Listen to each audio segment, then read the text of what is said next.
Hello everyone. This vlog is going to be kind of a depressing one because it's getting my attention that Mr. Iwata, president of Nintendo of America, has passed away recently due to a tumor. And he really meant the world to me, honestly. He is one of very few executives that I actually know about because, well, not only did he work for Nintendo, but he did his job in such an interesting way that you honestly don't see it in the business world very often. And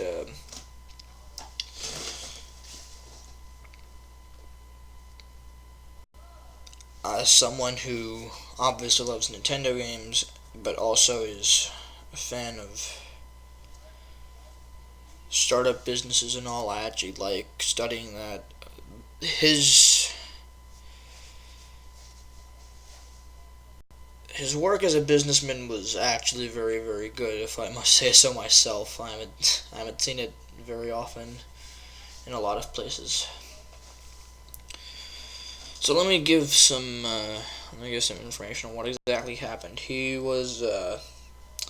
died of a tumor on Sunday, if I'm not mistaken. And as far as I'm concerned, he was president of Nintendo since 1985, I want to say, which is a pretty long time. He was only 55 when he died, and he was the kind of person that even if you didn't agree with his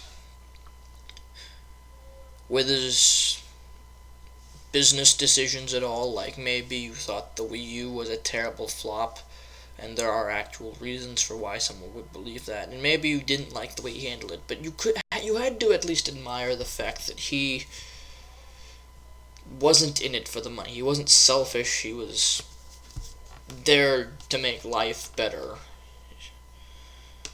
And like when several years ago on the original Game Boy, Game Freak was making some Pokemon games, but they couldn't put in the second half.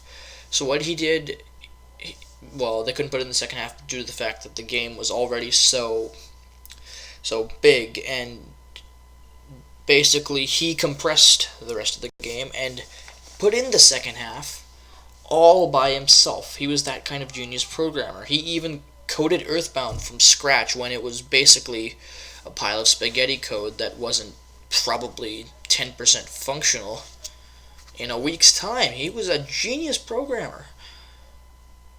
And when they asked him about himself, what he would like, who he was, he said that even though he's like a businessman in his heart, he is still like everyone else and he is a gamer. He's the kind of person who cared about his fans and customers.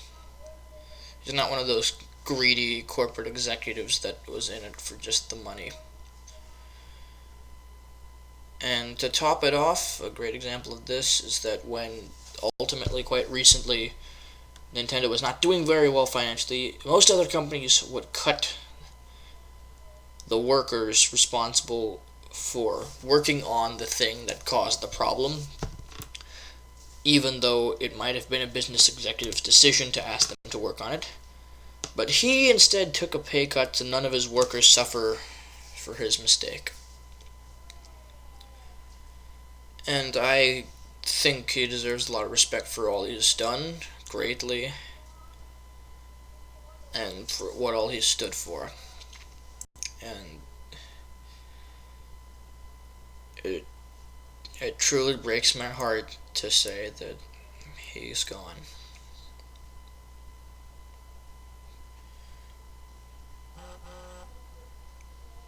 But I guess